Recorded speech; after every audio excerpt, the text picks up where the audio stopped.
Yesterday is history. Tomorrow is a mystery, but today is a gift. It is not our abilities that show what we truly are.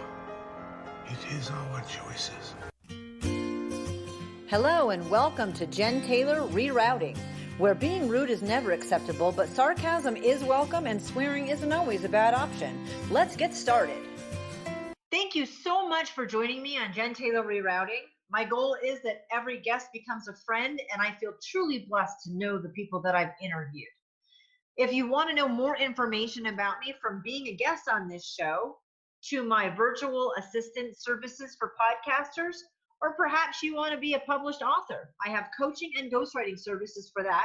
You can find everything that you want to know on jentaylor.net. Remember to give a shout out, share, like, give me some feedback on all of my interviews. I'm happy to join in on a conversation with you. Have a great day. Today, I have the pleasure of interviewing Melissa Monte. Melissa, how are you today? I'm amazing. How are you? I'm amazing too, and this is super fun. Melissa and I don't know each other at all. We met through a podcasting group, which is a really amazing podcasting group on Facebook. Yeah, it is really helpful. I've cyber met a lot of people there, and I really appreciate the work that they put into that. So welcome to the podcast. So Thanks for having me on. Yeah. Well, anytime anybody says yes, I'm excited. I do a happy dance. So you have a podcast yourself. So let's talk a little bit about who you are and what you do now. I'm Melissa Monte, and I have a podcast called Mind Love. And the inspiration behind it is just that I am into yoga. The more I seek, the more I get into different modes of spirituality and bettering myself. And so I'm all over the place, from reading spirituality books to business books, and was just noticing the things that they all had in common, the things that everybody said would make your life better, using your willpower, doing different things to better your life and be a better person. And I found that between those two sides, there was kind of a gap that I wanted to bridge, from the people who are very woo-woo spiritual, chakra crystals and then just the business mindset. And with the upward trend of people getting into yoga and things like that, there's just a gap that needed to be filled. So my podcast focuses on the kind of just betterment for regular people, and explaining it in a way that people can understand. That's not too law of attraction-y, but isn't too, this is only good for you if you're building a huge business and things like that. So it's gotten a lot of positive feedback. I add sound design and things like that to make it immersive. So that's what I'm doing now. I'm also vice president of a startup, but my passion really lies with my podcast. And it's interesting. I love the woo-woo part, because I think we're all probably a little woo-woo. Just depends on how much you want to admit it. And sometimes I talk about the stuff that I do with my family, and I think, geez, I'm woo-woo. But there is that middle ground between, I still shave my armpits and I don't wear Birkenstocks. I'm not there. I might have just aged myself. But, I'm not in that tribe, and there's nothing wrong with that. But I'm also not in the type A personality tribe. So a lot of us fall somewhere in that middle ground. So I love that. So tell me where you grew up. Let's dive in a little bit to that. I grew up in Northern California. I had a really great family. My parents divorced when I was really young, but I was lucky enough to have an amazing stepdad. And it was Northern California, about 45 minutes east of San Francisco. So we grew up in the suburbs, middle-class family. And I loved my life. It was really, really pretty perfect until about the age of 16. Let's see, not much is happening then. You're in high school, there's peer pressure, you're exposed to everything, and you're figuring out who you are, and you are dealing with your own self-esteem issues. That's pretty common, right? Definitely. So tell me about being 16, because I know a lot happened between 16 and that next few years. So I want to dive into that. Yeah, I don't think I was fully equipped to handle trauma when I was that age, because like I said, I was a straight A student. I did everything I mean, I still partied and things like that and snuck around behind my parents' backs, but nothing unusual. I wasn't smoking or doing drugs or anything like that. So, but at 16, um, at well, at 17, I was raped, and right after that, a friend committed suicide, and then right after that, my dad died. So my world kind of crashed down all at once. But I really prided myself when I was younger on not letting the rape affect me. And to be honest, I was confused by it. It was one of those things where, you know, it was my first time like drinking, and I woke up with somebody on top of me and people around.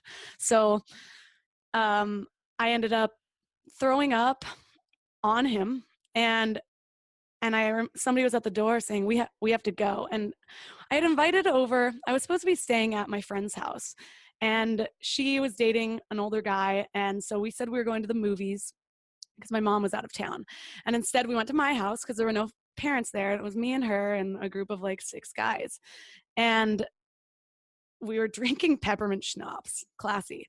But Super classy. Yeah. yeah, I think there was a bottle of Popov there as well. And so we're drinking peppermint schnapps, and then the next thing I remember is it wasn't full intercourse, but it was mouth stuff. So my head was against the bed, and he was just I was passed out. So, and then I woke up and I threw up on him, and then somebody said at the door, like, we have to get out of here. And then they left me in my throw up to clean it up, and I was just very confused by it. I told a couple of people, but instead of anybody, because I had a feeling that something was off, but instead of anybody reacting as such, like, oh my God, I'm sorry that happened to you, it just spread around the school that I I did this thing. And I liked a guy at the time. We were just starting to kind of talk. He heard about it, thought I was gross. And at the time, I was also involved in church, and a pastor found out about it, and they took away my solos, and it was just everything. So that was kind of my first separation from the church there. So And instead of, I'm really going to had jump in me just seeking more, but I thought it didn't affect. okay, and I'm going to jump in because I lost my virginity to date rape, so I can identify with this. And anyone who's been raped in that kind of time period of high school, when you do try to say something, people act like you did something wrong. Yeah. And if you had like your solos taken away and people were ostracizing you, and so I didn't want to report it to anybody big because I felt like, well, it's my fault. Hmm. And so that really sucks. And I think that awareness has gotten better, that if anybody does something that you didn't tell them that they could do or you don't want them to do, then it's against your will and it's not your fault. So you were kind of ostracized from church and from certain friends and stuff. My friends all loved me just the same, but they then just thought I did this thing, and they didn't, but so did I. So I don't really blame them for that. Like I felt like it was some big mistake I had made, and it was my first time drinking. And so I kind of just accepted it. It's not like I was then shunned from everybody, but then things were different after that. And interestingly enough, I've always I always had a story of being raped, but I was raped a couple years later again, with full intercourse. And so that was my rape story. And it wasn't until this whole Me Too stuff and the Brock Turner case that I read, and I just started breaking down and crying a lot and like having visions of that night and saying, that is so fucked up. Like I can't believe that happened. I can't believe I didn't identify with that. And now, like, looking back at it, that was the one that affected me the most. That was the one that just changed me a little bit. So The first one or it the was second tough. one? The first one. The Yeah. second one, I think I was already a little bit numb in that department. And so it was just like, oh, this happens. And that's why I prided myself on not letting it affect me, because I thought it was that one. And of course it affected me. But the other one was just so much greater, I think, and in such an unaware way. So it was an interesting thing to go through. And then I felt feelings of shame later on. Like, I can't believe I didn't realize that back then. Like, how stupid was I? What would I have done differently if I would have realized that this wasn't my fault? So yeah, those were the first few hard things, and I think my life changed after that. So within 2 years, so the first rape happened, and then tell me about your friend, the suicide with your friend. So I ended up, because as the first rape, like I said, it wasn't full intercourse. So I lost my virginity to my boyfriend, and interestingly enough, 3 days after was when the other rape happened with somebody else. So it was tough, but I was going through that, and we were kind of a group of four. My best friend was dating somebody who was my boyfriend's best friend. So the four of us were always together. And then she broke up with her boyfriend, and he would call me and call other people. Like, he seemed kind of desperate, and we all ignored it. And he would say things like he's going to kill himself. And I really thought he was being selfish. I'm like, why are you doing this to Christine? Like, oh my gosh, you know? And then he did. He hung himself on the phone with her dad. He called her dad doing the same thing. He was kind of ignoring him, and then he hung himself. And that was the first time I ever lost anybody. And so I just broke down. I had dreams about it for years, and so much regret for just not being there for a friend, not taking those threats seriously. And because of that, I did realize that I have to help people through things for me to get over stuff. And so when a few years after that, I ended up volunteering at the Suicide and Crisis Counseling Center as the phone person when you are calling the crisis line. And it really did help, just kind of learning about what people are going through and how much you can help and things like that. But yeah, that was my second trauma. And with suicide awareness, I think it's much, much better, but I mean, much better than, you know, you were born in 85.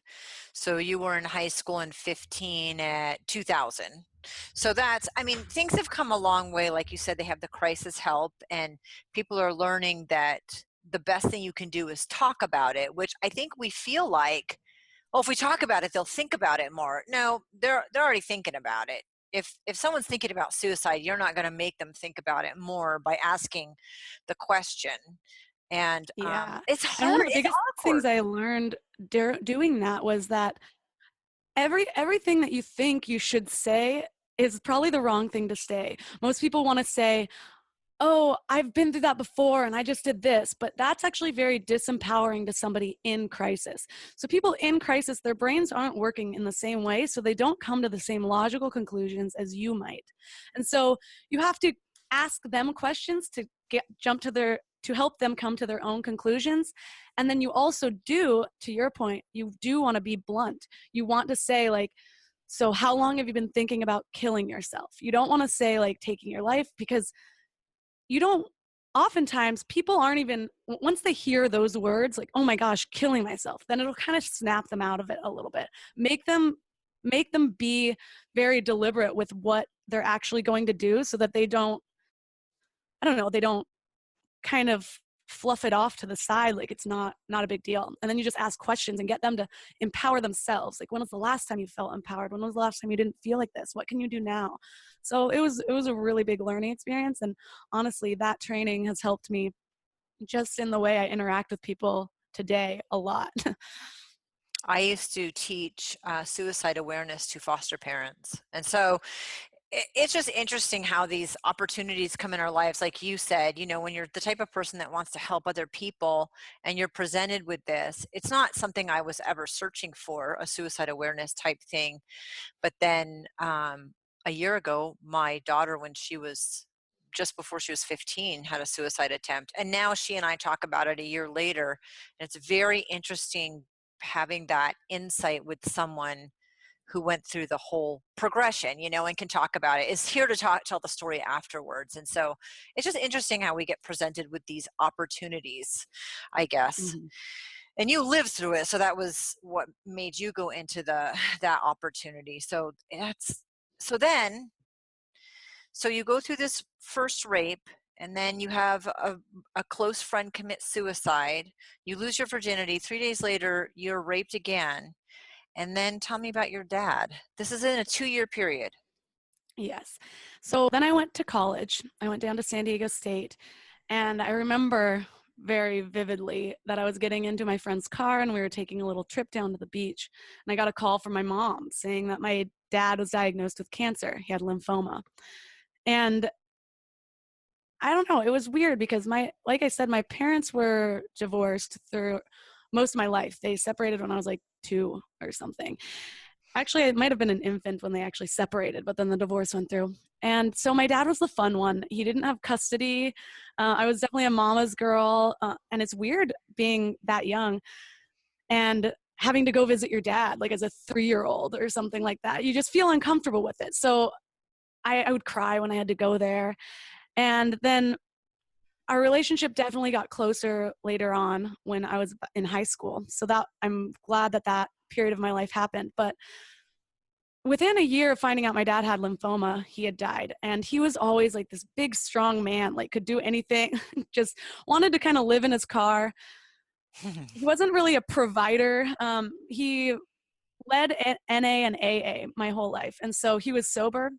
And yeah, he was just always very strong. And then suddenly I went home to visit the first time after I found out he was dying, and he lost like 50 pounds. He was totally different. And we went and stayed in a hotel because at the time he was married and is to somebody 20 years younger than him. I think he just didn't want to be alone, and she was awful. A lot of bad things happened from that. And she wouldn't leave the house even though they were like supposed to be separated, and she was being abusive and things like that. And so we stayed in a hotel, just a little kind of ghetto little motel. And we went into the hot tub, and I kind of wanted to hang out with my friends. I was still in that age. Didn't really know why I'm staying in a ghetto hotel with my dad in my own hometown. And he took a deep breath, was like looking up in the air. His stomach looked pregnant because he had a tumor the size of a softball growing in there. And he just looked totally different, and I couldn't get over it. And then he took a deep breath and told me that he wants me to know that he gives my stepdad his blessing to walk me down the aisle when I get married. Oh my God. So, yeah, and I just broke down. It was really, really hard. And then I ended up coming back to visit several times. There was one time that he was in a home at this point because he was just in such bad condition, and he ran away from the home. He didn't have pants on. He had a pair of jeans over his shoulder, and he was in one of those little electric wheelchairs, and they ended up finding him a mile away going up this hill called Vasco Road, like in no pants, like weighing like 130 pounds. It was crazy. But yeah, so I came back and visited him, and then the last time I saw him, he could barely talk. He said something about the room being very oily. He wasn't making any sense. I was helping him hold up his juice so he could drink, and he was kind of drooling. But I just fell asleep holding his hand, and then my stepdad had come to pick me up to take me back to the airport, and I fell to my knees in the parking lot and just broke down, cried so hard, like a wailing toddler cry. And then the next weekend, was coming up to the weekend, and that was so hard. It took me 3 days to recover. Once I was back home, I was still just crying. And then the next weekend, my aunt said, "You should probably come back. Your dad's not doing that well." And I couldn't handle it, and I made an excuse and didn't go. And then he died that weekend. So that was very, very tough. I had a lot of regret from just our life and how many times I used to cry as a little kid having to go over there, and then feeling like I let him down, and he died alone. So it was tough. Oh God, Melissa. And I mean, you are your age and you are handling it as well as you can. And it is a horrifying experience for someone 19 in college, anybody to go through.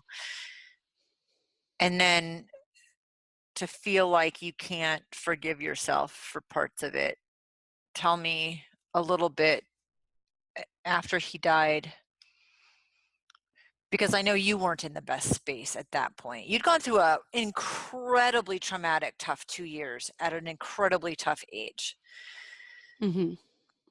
And I was in a party school, and I definitely took party school to the next level. I joined a sorority right after my dad died. Didn't think I had any interest before. So it was spring semester and of my sophomore year. Joined a sorority, and I went to every party. My nickname in the school has one of the biggest Greek systems in like the United States, and my nickname was Party Girl. Like they wrote it on, on my shirt. There was a tally on the whiteboard in my dorm room on how many nights I would go out. And if I missed a night, it'd get erased. And I got up to like 70 nights once. It was crazy. And I developed a very heavy eating disorder pretty much the month my dad died, which I didn't even realize until years later that that was the sequence of it. Um, and it's weird how something like an eating disorder develops, because I thought it was just something that at the time consciously I was thinking, well, this is just an easy way to combat the freshman 15. You know, it's hard, especially drinking as much as I was, gaining a little bit of weight. And I heard somebody, a different sorority girl, say something almost in a joking way, oh yeah, I could just throw it up later. And so I was like, oh, people don't think of that as a big deal. And I remember it being difficult at first. And then it was not long before, it was only a few months, that it took over my life so much that there would be days that I wouldn't leave my house, just binging and purging and taking my roommate's food, trying to figure out like what I could even afford, because I'm a college student and I'm broke. And it was painful. I was putting my body through so much. And unfortunately, even though it had points in my life where it was better than others and points that were just so low, that eating disorder lasted a full 8 years before I was able to recover from it. God. So, and you're drinking a lot during that time, which isn't super healthy. Oh yeah. So tell me the toll that, first of all, how did you get through school? You know, I was good at school. School is something that I've always been able to, like when I was in 5th grade, I used to do all of my work for the month the first day and then have no other homework for an entire month, because the way she had it laid out. And I was just like that through all of school. I'd do all my homework in class while the teacher was talking. And I ended up using this was another point of regret, but I ended up using my dad's death as an excuse a little bit. Right after he died, there was a class, I signed up for Poli-Sci 101 and completely forgot I was enrolled. This is like a dream that kids have. Like I told my friend about this and she goes, that used to be a recurring nightmare of mine. I didn't think it actually ever happened. And it was like right before finals. And I was like, oh my gosh, I was signed up for this class, had never even gone to it. So that was the mental state I was in. And I ended up going into the office, and I was still a wreck from my dad's death. So it wasn't necessarily an excuse, but at any given moment I could burst into tears. And so I was already freaking out. So it was very easy to burst into tears. It's not like I had to force it. I was crying and told him about how my dad died and going through such a hard time. And he ended up just giving me an A. So I feel like people were kind of reinforcing my behavior, and it didn't make me show up to the final. It was interesting, but I did get through. I was on the dean's list. It was, Oh my God. That's astounding to me. Okay. So you were still going through school. You were going to, except for poli-sci, you were going to most of your classes. You were getting No, I was not going to them. Oh, okay. I ended up going to the disabled student services, saying I had ADD so that I could leave a tape recorder at the front of the room and also get priority registration and all of this stuff, which I never went to the front of the room and left a tape recorder and left. Didn't do those things, but they weren't allowed to mark my absences. And so they could only grade me on schoolwork, not on the amount of time I spent in class. That was basically, but I did that to kind of hack the system, which is interesting because most of my life people did think I had ADD, but I was so interested in school. People with ADD hyper-focus on the things they're interested in. That's why a lot of them can beat a whole world of a video game in minutes, you know, and then they just can't focus on the other. And so I was like that with school. I've just always loved learning. And so I would finish all of my work usually right before the finals and just go in for the finals. And one of my roommates was very upset with me because she went to every single class. She was kind of like looking at me like, you don't go to class, like, are you just like wasting your life? And then she's like, do you even know about the final? And I went to the final and plus, and she got a C. She was not happy with me. So yeah, school actually went all right. Good God.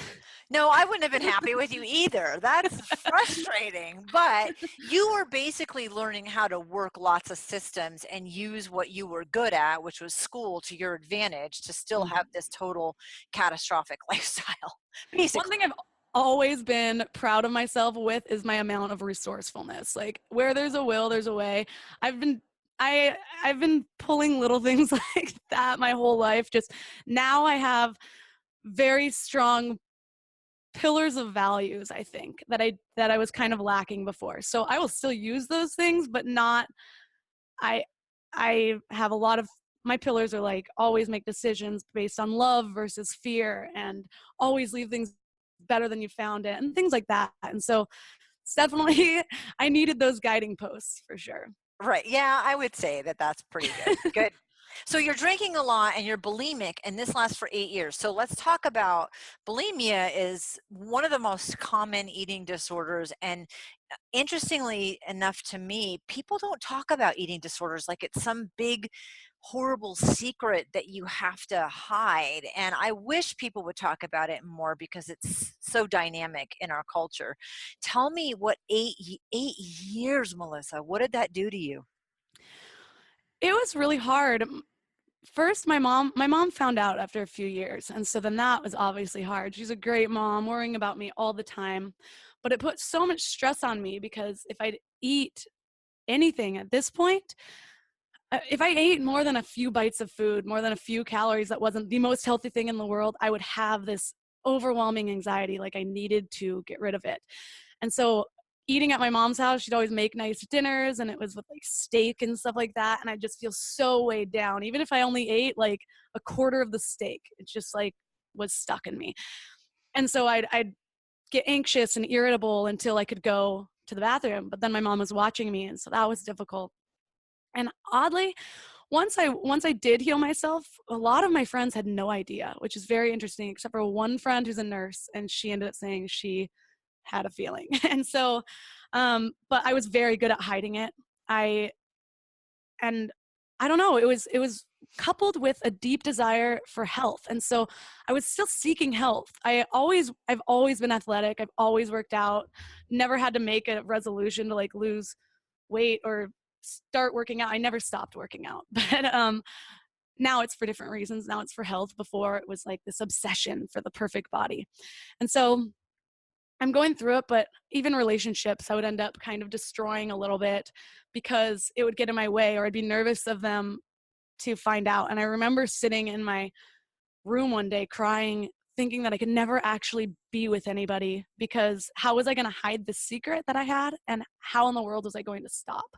And so just the idea of stopping seemed so far-fetched to me because there were a few times that I tried, but it's like it was just hard. My I didn't have a mechanism to tell me when I was full anymore, so it was like always a feeling of needing to eat more, and then trying not to. And so if I wouldn't throw up, it was because I was barely eating that day. And so it was just really, really difficult. And as I said, there were times that were better than others, but if anything bad happened, I would go into another spiral of binging and purging, and sometimes like not leave my house for days. And so it would it was bad. And I ended up meeting somebody finally, and it's my current husband. And I had actually been healthy. I did yoga teacher training after 8 years, and that was the first catalyst for making a big change. Things really started to change inside myself. And I had been working on myself for a long time while still making mistakes, still reading and all of this stuff. And I still had the kind of little fire within myself that I do now, only it was just a very small flame. And a lot of the things I was doing was putting out that flame as often as possible rather than growing it. And so I was making a lot of progress after yoga teacher training, and I hadn't done it. I hadn't binged and purged for a while. And then I met my husband, and my happiness level and just feeling so accepted, and a feeling that I had never felt in a relationship before, like finding somebody that's perfect for you. And I really never went back. And I went and read a book called The Bulimia Help Method, which is actually the best thing I could have read. I've always been kind of adverse to the 12-step programs because, as I said, my dad taught them when I was growing up. And I was like the kid playing with blocks in the corner with like, hey, my name's Carl and I'm an addict, and telling their crazy stories. But what I knew about life and what I believe is I don't necessarily think I could be in something where I'm constantly affirming, even if I made all these strides, that I'm constantly affirming this problem that is no longer in my life. So I just kind of have different beliefs of being able to do that, and I wasn't able to, which probably made my healing process longer. But that book really brought it down to the science, which is what I try to do with my podcast, is like, fine, I, like you said, the woo-woo stuff, I get into the woo-woo and I want the science behind it. So it was talking about the science of what you're doing and when your body absorbs the stuff, and why purging doesn't actually, like, you're still getting all of the fat from those calories. Even if you're purging everything else, your body absorbs what it needs to immediately, and it'll start doing it faster and store things away and whatnot. And it just, something clicked, and I have not had the desire to do it again. But I think a lot of it came from understanding and then happiness. So what did you graduate from college? I'm going to just jump back and finish that up. Yeah, journalism. Excellent. And then, so for the bulimia, do you still have that chronic intestinal damage? So that was interesting because it was about 6 months into my relationship with my husband, when he was just my boyfriend at the time. And we were in Mammoth snowboarding, and suddenly I got this major pain in my stomach. And so I had to go to a coffee shop while he went snowboarding, and I was sitting there nearly crying. And it was like, that feeling in your mouth where your tongue starts to salivate when you're about to vomit for real and not make yourself. Like I kept feeling that, and then I sneezed and it would kind of subside, and I was like, what is going on? I noticed it happened a few times, and I'm like, this has to be something that's in a forum, because these things are obviously related. And I ended up finding a forum, and it was chronic gastritis. And I found a forum that talked about this with the sneezing and everything, and I was like, how interesting is that? But I could barely get out of bed for the next 2 days, and these things would come back once a month for months. And I went to the doctor and basically found out it's chronic gastritis, and I'll probably be dealing with this for the rest of my life, which is very hard for me to feel kind of incapacitated like that, especially given how active and athletic I've always been. And so I ended up reading a lot of books about health, just like I normally do. I've got to fully educate myself if I need to solve something. And I switched to a vegan diet, and within 4 weeks, all of my symptoms were gone. Every single one of them. And so, and the only time it's come back is when I accidentally drank something that I didn't know was made with dairy milk. And for the next day, something else happened. So, yeah, I am a proud vegan now, which is something I never thought would happen before. I used to love like a bloody steak, and now the idea makes me want to vomit. Well, because it's in relation to how it makes you feel. I mean, I'm totally carnivorous, and I'm probably more paleo than anything else. So vegan lifestyle to me is like an alien foreign object, but you have to put that into perspective for anyone who it's the way certain foods reacted in your body, and the diet that you needed to make you feel better. And so that works, right? That's the science behind the woo-woo. Yeah, it's true. Well, and I did read a bunch about, another catalyst to the vegan diet for me was also as I started to read like the truth about cancer and stuff like that after my dad died. And it's just really, really hard to get good quality meat, even if it does say organic, whatever, in the United States. There's a lot of science behind it. And so, yeah, my husband's vegan now too. And our dog's not yet, but only because he won't eat anything else. That's a subject people always laugh at. But yeah, the vegan diet like saved my life. So I know we're like, it seems like we're wrapping up with this happy ending, and the shoe fits and all that stuff. But before you met your husband and you kind of went through this, during that time that was really difficult, you dated someone else. Oh yeah. Yeah. I like it, it's so interesting to look back at, because I can see when my first moments of kind of bringing the downward spiral a little bit up, but nothing ever just happens that way. And so I had to go through a lot of trials and tribulations before I started to actually make changes in all areas. And I think sometimes when you're making good strides in one area of your life, you can also, well, at least for me, make excuses for the other areas. It's almost like makes this easier to do this because it's like, well, I'm doing all this other good stuff. And so I ended up meeting somebody. I was moving back from Hawaii. I had moved around a bunch, and I was moving back and stayed with my mom for a little bit and ended up meeting this guy. Seemed a little too good to be true. Very, very happy-go-lucky. Nothing seemed to bother him. And I love that. And he actually gave me the book, The Mastery of Love, which is a big catalyst in my healing and just realizing that you are in charge of your own happiness.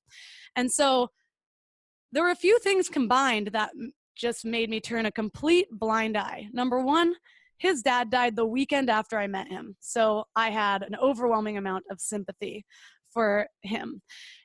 Then he had given me this book, and so it kind of seemed to explain a lot of the nothing ever bothers him. And then things started to kind of take a turn, and we were staying in resorts a lot, and he kept saying he was getting his carpet done, but then like started to figure out like he lived with his mom, and I was like, but why can you afford all this? And he was buying and selling jewelry, and his dad had just died. He said he had a jewelry business with his dad. His whole story made perfect sense, and he did loans with his dad also, and so he had access to all the MLS reports, which is basically where you can see, oh, this house is up for sale, they live there or they don't, or they live there but they're gone from 9 to 5. So he had access to all of this stuff. And then they would have, and so we would go to these houses sometimes, and it all just seemed legitimate. He drove a Benz, and I saw his eBay account of buying and selling the jewelry, and sometimes it's like $100,000 going on. Could see these cases of jewelry. My mind just didn't go to what the reality of was. First, I find out he's actually addicted to meth, which I didn't. People are like, how do you not notice that? I noticed when he could no longer afford it and he would go into these crazy lows, and I was like, what is going on with you? And then there was this guy coming around that seemed kind of shady, and it ended up being his drug dealer. And so things were happening. I knew he was cheating on me. I found out about one of them. I was like, I have to get out of here. So I went back to Hawaii for a month with my friend, and we had friends out there so we could stay with them. And I was planning on just trying to finally get separation from him, but he was calling me saying that all this stuff was going well. His mom loaned him money to get his business back off the ground. So I came back home, agreed to meet up with him. He got a hotel, as always. We stayed at this casino, and then the next day we're driving and we get arrested. And he had been robbing houses the entire time I was gone, and even before that. And so half the time there was like a time I might have been in the car in the driveway, and he said he was going to check on a house that was for sale, and I thought it was still his business before I had left. And now I'm looking back at all these times like, what was going on? And I guess what he was doing was he ended up going to rehab right after we both got arrested. I spent a few days in jail, and then he went straight to rehab, which I was pissed off at, because I'm like, really? I'm in jail and you get to go straight to rehab because you have some fancy lawyer? and I was just still confused as to what even happened. I was like, I don't understand that there was stolen stuff in the car. Things are piecing together, but I'm very much in denial at this point. And yeah, I spent like a week in jail, and ended up like making a friend. After I got out, I actually put money in her commissary account. I don't know. I was making weird decisions at this point and just trying to do little acts of kindness in any way that I could to make up for all of the bad decisions. And so he went to rehab, and because of that, he told me the truth about so many different things. And I guess he was taking these MLS reports, finding out when people are home, or when they were gone, and if they didn't live there, taking bolt cutters and clipping the lockbox, and then just like bringing the lockbox to his car, shoving a screwdriver in, and jimmying out the key. And then he'd just walk in, and he dressed nice and drove a Benz, and never came out with anything big because he was only interested in the jewelry because that was his business. Wow. Yep. And then everything started to come down. Like the only reason he was even caught was because he was basically getting whatever money he could from the stuff, and then spending like thousands gambling. I remember one time in particular that we went to some hotel. He got a suite because he was trying to make something up to me because I mean, he was cheating on me, and I was like, he always lied about it, so I could never prove it, and then all of this stuff. And so we're in this hotel, and he wins like $22,000 at one of the slot machines, video poker, because he was playing like 5-play, betting $10 or something, and he won. And I was like, wow, that's awesome. I went to bed, and apparently he not only lost it all, but he had no money, and I had to pay the $700 for the suite that he got. And I was just like, and so that was the last thing before I ended up going to Hawaii. Like, I need to get away from you. And so anyways, he ended up, yeah, just gambling everything away. And then he couldn't afford his meth anymore. And so he got his meth dealer to be in on the robberies, where he'd go for the jewelry and his meth dealer would go take the TVs. And so there was also another time where I had just bought a brand new car when I was in Texas, because at that time I was making good money. And it was a Jeep Liberty, and it had a soft top. So it was almost like a convertible SUV, and the top would go all the way back. And he borrowed it while I was sleeping to rob a house, and then locked himself out. So he actually got a knife to the top of the car, slashed my brand new car to get in so he could get this TV that was worth like $200, and ended up telling me that somebody broke into it and it wasn't him. And I found out afterwards in rehab that he actually did it. So it was just very, very messed up. And I had to be connected with him still for several years because we were going to these court dates. And it was very difficult because he had a really good lawyer. I didn't even want to tell my parents. My stepdad was a retired police officer. My mom worked at a church at the time. And I was just humiliated. They then knew. They were like, it was like this shameful thing. And I had to call my cousin's husband for legal advice and all this stuff. But my lawyer wasn't very good. He never even showed up. And I got presented with a problem where this person that I loved at one point, but now I was so angry at, but it was still these blurred lines. And basically, if we went to trial, I could easily prove that I was gone the whole time, because I was actually in Hawaii for all of the eyewitness accounts of him being with a girl, because I guess a few times somebody saw a girl with him. Well, when I was in Hawaii, he had actually asked if he could pick up my dog from my mom's house because he missed him. He got my dog, and then he'd go into these houses with my dog. So at one point, like, he stayed in a house for 3 days because they didn't live there. My dog pooped in it. And then they saw a blonde girl because he was cheating on me with her. So I could very easily prove, though, that that wasn't me, because I had flights and like all my debit card receipts were all from Hawaii. But if I did that, then it would have guaranteed that he went to jail for 10 years or more. So felony. And and it was probably the dumbest thing I've ever done in my life. But somebody just recently asked me, well, it's so funny how you make decisions one time and you'd never make those decisions again. But honestly, if it was somebody I loved, I would make that decision again. And it was a big push for me to be as resourceful as possible, because I had never had a problem getting jobs. I always straight A student, all of these things. I was an overachiever, even though in part of my life was very much underachieving. And, but I was too embarrassed to go explain what was on my record. It's a crazy story. And so I decided at that point I needed to build something for myself. And it took me a while, because I was like, oh, I think I'm going to have to hide this forever. But these last few years, I just believe in full transparency, because I've gone through a lot, and I think I can help people with my experiences. So, I mean, I'd say hopefully. Geez. So you also, that was like a super hard, you were with him for about a year, and that was a really, really not good year. But then you also had your own lowest point separate from him. That was something that happened with you. Tell me about that, because this is during all of this. This is one of those like hard to believe stories, I know. Like, I holy know. cow. So what else happened to you with your car? He was an alcoholic, and that is something that I definitely knew. But at the time, like I said, I was a party girl at heart. So for a while, it was almost fun. So we're staying in all these casinos, and he's gambling a lot, and he would just throw money at me. So I'd leave him alone, and I would like at first use it for massages and like, and whatever. And casinos in California don't serve alcohol from 2 a.m. till 6 a.m. So I even remember mornings where it was like 6 a.m. and be like, oh, it's 5:59. Now it's 6. We're taking a shot. And I'm like, okay. And then I started to kind of push back, like, no, this is too much. But one day in particular, it was 2 p.m. and we were at Armando's, and I only remember drinking one margarita, but apparently I had multiple shots, and I said I was going to the bathroom and instead got in my car and drove away, sideswiped a car.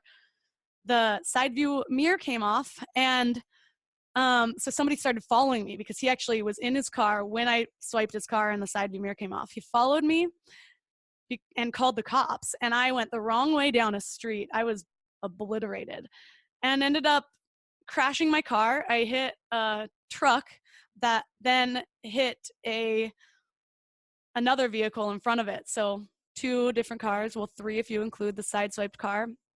And I was actually on the 6 o'clock news. That's how my mom found out, sitting on the curb saying, Armando's is really strong margaritas. and yeah, and so I came to like standing up in a holding cell, not having no idea that this had even happened. And then I'm like getting released, very confused. It's the middle of the night. I'm in like a jean skirt and tank top. And I actually called that messed up boyfriend to come pick me up, but my phone was dead. I used what looked like a homeless man's flip phone. It was very weird. And he picked me up. And so then I'm waiting a while. Like I stayed with him a night and then finally went back to my parents and they knew what happened because I called and they're like, we know what happened. We saw you on the news. And I was like, oh my God.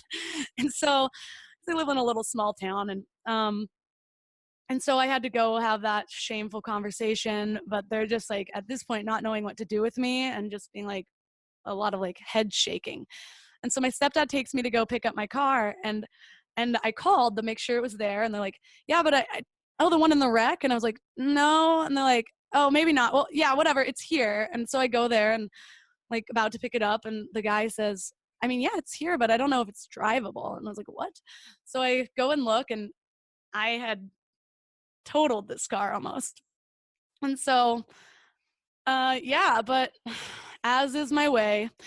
So I have only a public defender and they're trying to give me a month in jail because 2 hours after they took my blood alcohol levels, it was still a 0.29, which is crazy. That's like near death.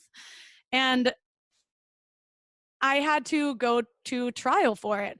And they gave me like a month in jail, and you're supposed to, if you blow over a 0.11, I think, then you have to get the 9-month DUI program when the one below that is a 3-month DUI program. She came back and told me that this was what I was getting. And I said, no, can you go back? And she came back with something a little bit better and then ended up coming back a 3rd time because I just kept saying no, just being like, well, I'm not paying for you. What are my boundaries here? And ended up somehow getting 17 days on house arrest and only the 3-month program. And so, and then when I'm going to get my little ankle monitor, the woman was kind of very dry. You could tell she does this every day, just like going through the details. And I'm making jokes because that's what I do. And I'm like, bring it back in the condition that you found it. And I'm like, so to be clear, I can't bedazzle this because this thing is pretty ridiculous. And like just making jokes. And she finally like smirks. She's like, and you only have this amount of, like, you can't go into your front yard or your backyard. And I was like, but it's summer. It's hot here. And I made some excuse and she extended my boundaries. It was very, people have reinforced bad behavior for me sometimes. And so, yeah, my boundaries were extended. And then I ended up in this DUI program, didn't really go. And then said I ended up moving to LA afterwards and finishing my DUI program in LA. And nobody in my DUI class could believe what my story was. And everybody's DUI stories were way less bad than mine. And I had the lowest sentence than everybody. It's like not even legal to only give somebody 3 months with a 0.29. So, and I missed half of those classes. Yeah. So what changed? I mean, you've gone through pretty tough stuff. You haven't met your husband yet. Where did the change come from? Because the system is definitely encouraging you. You're being enabled, whether you're resourceful or other people, it doesn't really matter. first of all, why did you want there to be a change, and how did that happen? So I moved to LA again to get away from this guy. Didn't tell him where I lived, blocked his number. He ended up seeing some post on social media somewhere that was public that I checked in somewhere. So he knew my general vicinity and literally stalked me to LA. One point, he threw a brick through my windshield. He broke into my house while I was sleeping once, and it like terrified me. My roommate was terrified. And I ended up moving again from that place, so he didn't know where I lived. He moved out to LA into one of those like assisted living, not assisted living, but a halfway house basically, where you're supposed to be sober and wasn't. A block away from where I lived. So I had to move again to get away from him.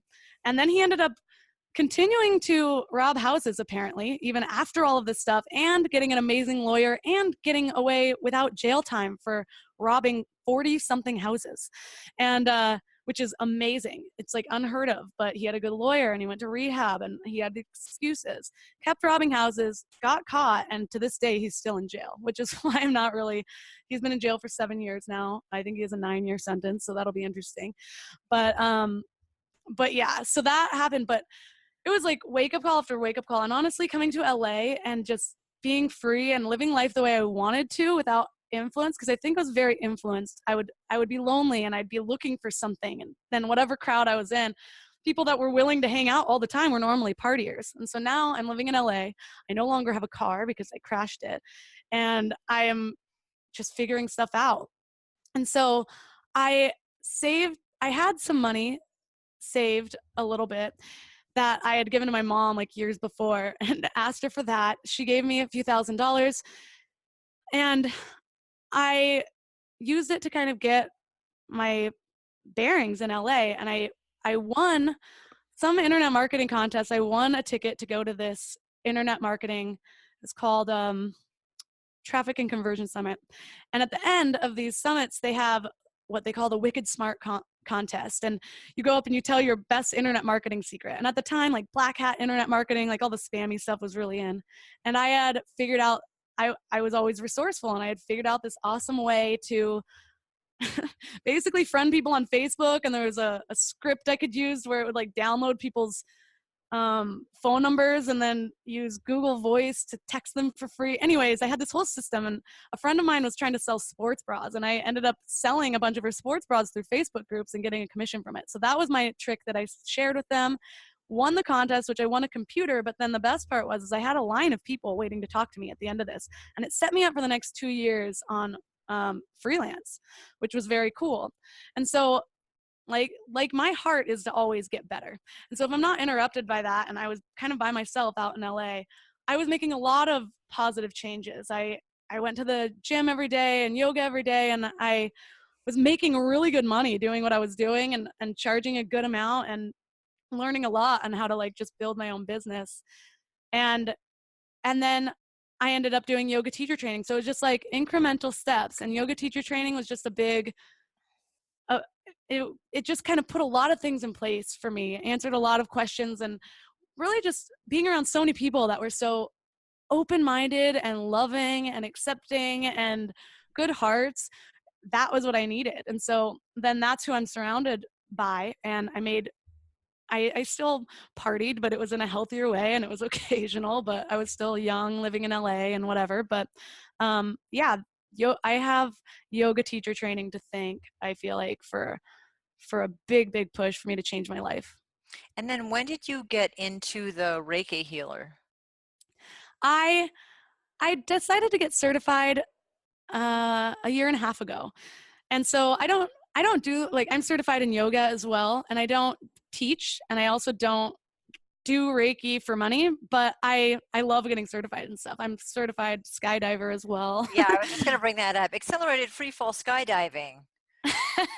And yeah, transcendence meditation. And so you do like to get certified. I do. So it just is a part of who you are and surrounds you with the people that you want to, because in the meantime, I mean, you started partying less, you got into yoga, you kind of fell into a couple of places where people were more positive, and then you wanted to put yourself in those places. You got through the bulimia. Yeah, and I think a lot of the certification stuff was me building up my new resume, building up all of these things that I could show as certifications to kind of offset this other thing that I was hiding, which I never really hid it. I've always been an oversharer. I've always kind of told things. The biggest secret I ever had was my bulimia, but it was because I knew what it felt like when my mom already knew, and that anxiety, and I didn't want people looking at me whenever I went to the bathroom and stuff like that. And so I needed to wait until I was healed, and then all of a sudden I just opened up and started telling people about it. But yeah, I think the certifications were definitely just having as much to show. I also signed up for every single thing online and whatever, like just so I was dominating my own reputation. And you also, I mean, like you said, you were really, if you have ADD, your passion is learning, which is very beneficial for you in these situations because you're gaining all the certification. You start doing mindset training, reading, podcasts, audiobooks. You're trying to follow mentors. So I want to, you're married now and you have an awesome dog who's not vegan. And you're still voracious. You started your own business with the mindlove.com, and certainly your experience is invaluable to help other people. But you took on, I love this because I've done this too, and I think people that do this have a higher success rate. You start looking at the people that you want to emulate, the people you want to surround yourself with, people who are better than you are, and those successful people, like you said, they all have, I do this, the interview on the podcast, everybody has the same pretty much list of things that they do for self-improvement. Mm-hmm. Yeah. So tell me, let's kind of, because we could go for like another hour on just, you have like the most interesting stories. Just to recap, you like to crash Grammy parties and Obama's election dinner at George Clooney, and like you're scrappy and resourceful, and I think if you just pretend you belong, people assume you belong. So Definitely. I mean, we could talk about a lot of super fun stuff, but I want to kind of wrap up on, you did all this studying and learning and certification, and you started to compile a list of things that successful people do. So tell me a little bit about that. Okay. So first off, like I said, I was always kind of influenced by others. And so finding somebody like I feel like every time I got into a relationship, it would set me back a little bit. Like they weren't learning the same things, but my husband and I bonded over the book, The Power by Rhonda Byrne. And so it's like a law of attraction type thing, positive thinking. And we were always like the positive ones. At that point, I was doing very well with my life. And after that, things started to just soar. So we listened to the same podcasts, we read the same books, we listen to a lot of audiobooks, and being with somebody like that has taken my growth to such a crazy new level, and it's fast and you can feel it. And so yeah, I read 47 books last year, like Think and Grow Rich, The Science of Getting Rich, The Law, The Secret, The Power, a bunch, tons. And I started to just kind of notice the common denominators of everything, and it's all like, I wanted the science behind it too, like how energy works, because even if things are woo-woo, there's science behind it. And it's even greater than the science most people know, because we're literally all cells of energy. Like that's what we are. When you look at us close up, it's not this concrete thing, it's moving little cells. Like things are energy. And so I wanted to learn how that all worked. And so now this last year has been awesome with my goals, and it's interesting because people make comments all the time, especially my family. When I go back, it's just like, wow, like you're such an inspiring person. Like I really have tried to get a handle on every area of my life. So I wake up, I drink a large glass of water, take my vitamins, go to yoga, meditate in the car after yoga, come home, write in my gratitude journal, read my planner that I planned out the night before, and reward myself with a matcha latte. Like that's like every single morning for me. At night, I do a goal review at the end of the day. I then write in my gratitude journal again, and I plan my next day. So everything, my friend actually said to me one day, like, aren't you micromanaging yourself? And I'm like, micromanaging is only bad if you're doing it to somebody else. But yes, micromanaging my time, exactly what I want out of life, and actually keeping the goal there, which I've never been good at. New Year's resolutions, 8% of people keep them or something like that. And so I'm very excited about this year. I have 10 pretty solid goals. I want to be fluent in Spanish by April, and I've practiced Spanish every day since December 25th for 30 minutes a day. And yeah, so I feel like I have my shit together for like the first time in my life, which is just very cool. Well, the last 2.5 years have been really good, and a lot of really awesome things have happened. And I really pay attention to the people that are my closest friends that I surround myself with, that we're all just uplifting each other and accomplishing things. And so I have a co-working space. I'm constantly meeting other entrepreneurs and helping them out, and life is great now. And Which so is amazing. yeah, for sure. So that's why my podcast is the perfect outlet for me. It's a way for me to kind of organize my life experience and organize the things that are important to me, and kind of a way. And I think a huge part of it is that right before my dad died, I was looking for stuff, and he had a little notebook. I got so excited. He had a notebook in his hospital room, like, oh my gosh, I'm going to get to read stuff. The only thing it said in it was, "Dear God, comma, nothing else." So on one hand, I'm like, this is so fitting. Like, those are his last things, like, "Dear God." Like, I know my dad didn't want to die, which is a really hard thing. Like, seeing the pain in his eyes and just not wanting to leave this earth. It's hard because I feel like some sort of closure if somebody looks like they're accepting of it. But I was also kind of resentful. I'm like, you didn't leave me anything else like this. Like, what about a letter to me? I'm your only daughter. I was the only family he really had around. And I think a lot of my podcast too is I want to create a legacy. I want to leave this earth better than I found it. And I want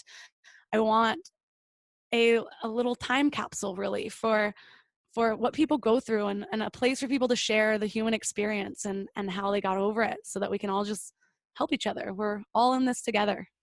Where do you see Mind Love going? What's your goal with this? Are you doing coaching? My main goal in life is to have a viral TED Talk that I do. So I want to be a speaker. So one of my New Year's resolutions, I joined Toastmasters this year, which is like the most famous public speaking thing. It's been around since like the 60s or something. And so that's been really fun. But I imagine Mind Love, once I grow it to the point that I can put on retreats and seminars and things like that. So it'll be a more interactive place for people to come and experience transformation. Awesome. Can people be on your podcast? Yes, people can be on my podcast. I'm always looking for stories of inspiration, things that you're doing differently to kind of take control of your body or your mind. It's really a lot about mindset. So it's everything from people like losing a limb and how they dealt with that, and the mindset they had, or accomplish something big. Or I even had one of the only female instructors of the Wim Hof method, which is like extreme cold exposure, and it boosts your immune system and makes you superhuman, basically. So people like that, just any ways of human improvement or being our best selves is who's on the podcast. Holy cow, Melissa, it's been a wild ride. So thank you. There were like 9 more stories I wanted to tell. I know. We can do a part 2. We can definitely do a part 2. Because you are at least a 2 podcast series. So I'm all about that. At least so much information and so many things that you've gone through that you can turn around and help people with such a good attitude. And it's amazing you got through what you got through. And I really appreciate you sharing so much. Of course. I hope even if it just helps one person with whatever they're going through, that's really all I need. That's my goal. Help one. It's just that one. Thank you so much. You're welcome. Thanks for having me. Thank you so much for listening in to Jen Taylor Rerouting.